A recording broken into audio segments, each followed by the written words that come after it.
Bonsoir et bienvenue dans le monde de demain. La technologie au service de l'émotion, un concept développé dans le domaine de l'événementiel à Genève. Nouvelles expériences artistiques, installations immersives ou mapping. L'industrie de l'événementiel se réinvente sans cesse pour proposer de nouvelles expériences. Une transformation qui redéfinit également les modèles économiques du secteur. Technologie, art et événementiel, entrer dans un univers innovant où créativité et technologie offrent de nouveaux horizons. Reportage Colline Hutz et Nicolas Grangier. Les nouvelles technologies ont fait émerger nombre d'entreprises spécialisées dans l'informatique ou l'intelligence artificielle. Mais elles ont aussi alimenté l'événementiel, un domaine passablement chahuté durant la crise du Covid. Fort heureusement, certaines sociétés historiques ont su se réinventer sans cesse, à l'instar de Dorier, marque du puissant MCI Group. Il dispose d'une expérience de plusieurs décennies dans l'audiovisuel. Un recul qui lui a permis de développer des prestations clés en main pour des clients aussi exigeants que des hôteliers, centres de congrès et toute industrie confondue. Son identité visuelle forte repose sur 4 piliers que détaille Nicolas Hersan. 4 piliers que sont aujourd'hui le design, le contenu, la technologie et plus que tout l'humain vraiment au centre de tout. Si Dorier Group est aujourd'hui actif dans plusieurs pays, son siège demeure à Genève depuis 1946. Genève, c'est la sécurité, c'est le savoir-faire, c'est la précision, c'est la Swiss Touch, c'est toutes ces choses-là et ça correspond super bien à Dorier.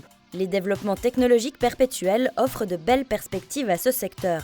Mais sans une histoire bien articulée et réfléchie, ces supports ne pourraient apporter l'indispensable supplément d'âme.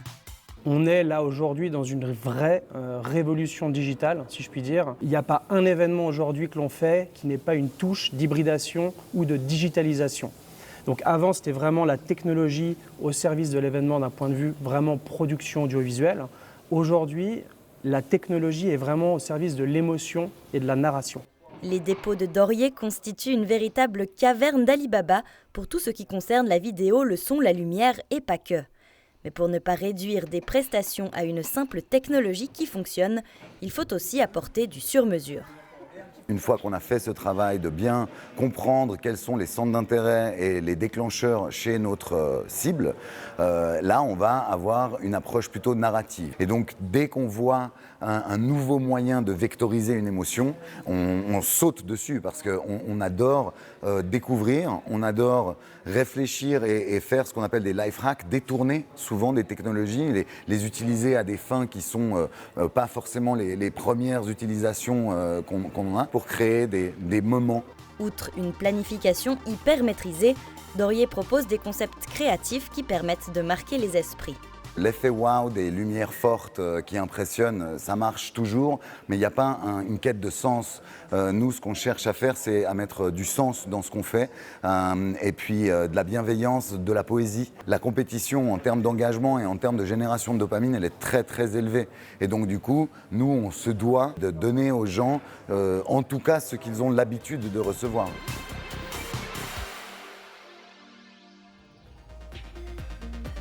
Niché dans les couloirs de l'ancienne usine BAT des Acacias, GarageCube fait partie de ces jeunes structures autodidactes et décomplexées.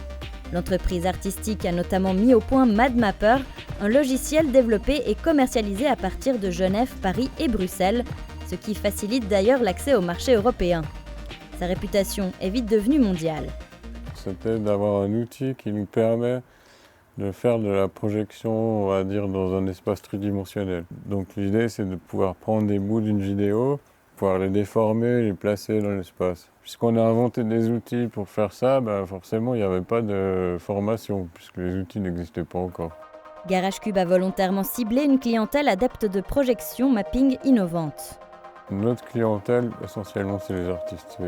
C'est un choix. Donc ça va du spectacle de théâtre, au concert, à la performance artistique, dans les clubs, etc. Faire fructifier le succès d'un tel logiciel n'empêche pas d'avoir de nouvelles idées et des projets. C'est pour ça que c'est un travail continu, ça veut dire qu'on ne fait pas juste un logiciel puis après c'est fini. Il y a toute une équipe qui travaille derrière, on a encore beaucoup de choses à faire. La preuve, c'est que GarageCube a créé un système de LED modulaire piloté par le fameux logiciel.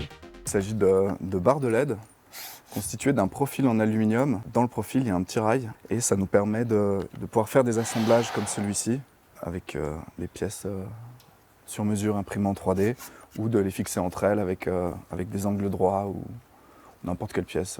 Elles se branchent les unes après les autres très simplement et elles se configurent dans ManMapper en un simple clic. Ces deux exemples le prouvent, l'industrie genevoise ne se résume pas à des productions manufacturières pour le luxe ou l'aviation. Et on y retrouve la même volonté de précision, de créativité et de rigueur, de quoi en mettre plein la vue. François Moncaré, bonsoir. Bonsoir. Alors, vous êtes artiste et l'un des curateurs du Mapping Festival, qui est un événement transdisciplinaire dédié au domaine des arts technologiques. C'est un festival qui a lieu chaque année à Genève au mois de mai. Alors, en quelques mots, qu'est-ce qu'on entend au niveau de la définition de art technologique ?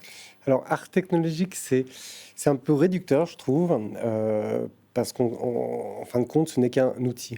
Donc, comme vous avez dit, c'est transdisciplinaire, ça veut dire qu'on a pas mal de disciplines qui sont touchées par l'art technologique. On ne peut pas dire que c'est, je dirais, comme un art majeur, c'est plutôt un outil dans lequel qui va s'insinuer dans différentes disciplines. Ça peut être de la danse, de la performance audiovisuelle.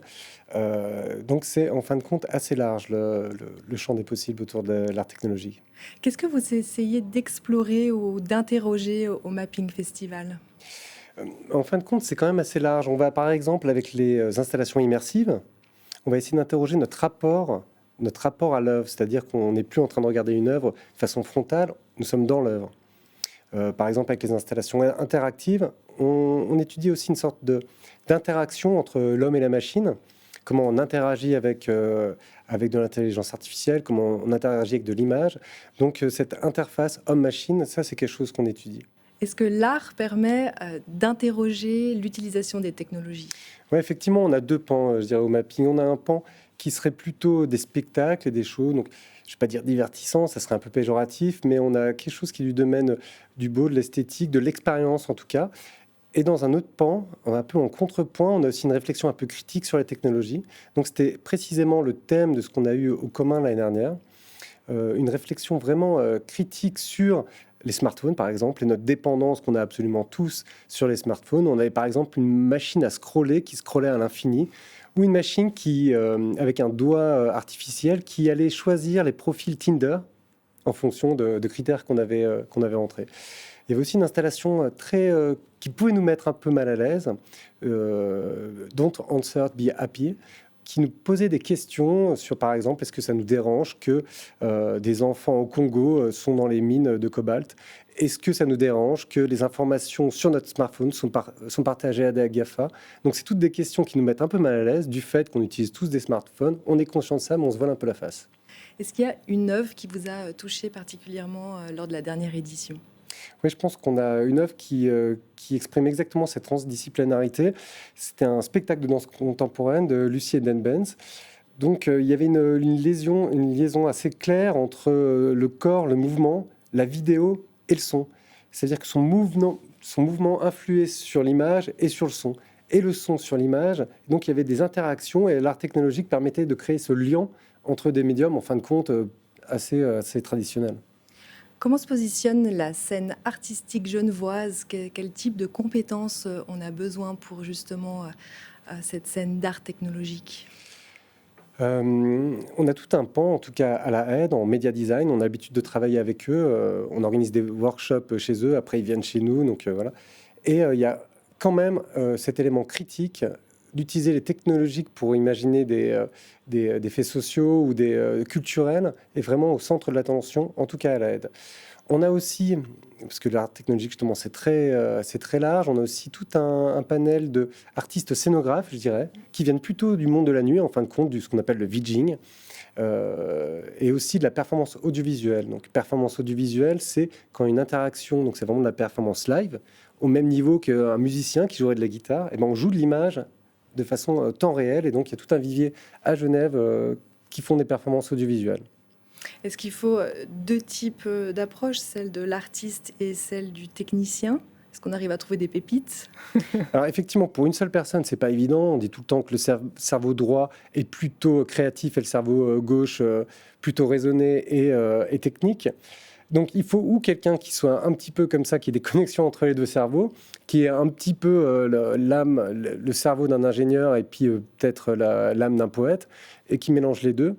Donc ça arrive, moi j'ai fait les deux, par exemple, j'ai fait des études scientifiques puis des études artistiques, mais je pense que tout cet art technologique, c'est un peu aussi la revanche des geeks en fin de compte. On a toujours considéré, ou les artistes ont toujours considéré les techniciens comme des exécutants à leur désir, et je pense qu'on est arrivé à un point, donc moi ça me convient, un point où, où le technicien peut expérimenter, il peut tester. Contrairement à beaucoup d'art où on a un concept et du concept, on utilise une technique, des fois, la technique peut influer sur la conception, sur la réflexion. Pardon. Justement, vous avez peut-être identifié des évolutions technologiques, en tout cas peut-être pour l'année prochaine, lors du prochain festival? Bien sûr, en ce moment, il y a les lunettes VR. Ça, c'est vraiment tout un pan à explorer, qui est assez développé à Genève. Bien que nous, personnellement, en tant que festival, on préfère les environnements immersifs qui permettent à un public d'avoir une expérience collective. Donc, tous ces environnements immersifs, bien sûr. L'intelligence artificielle, mais encore une fois, qu'est-ce qu'on peut en faire de bien? On sait que c'est capable maintenant de créer des peintures, et puis aussi un point de vue éthique, donc un peu plus critique. Donc c'est sûr que l'année prochaine, on va être assez focus sur l'intelligence artificielle. François Moncaret, merci infiniment. Merci. Merci à vous de nous avoir suivis et on se retrouve tout prochainement sur L'Aimant Bleu.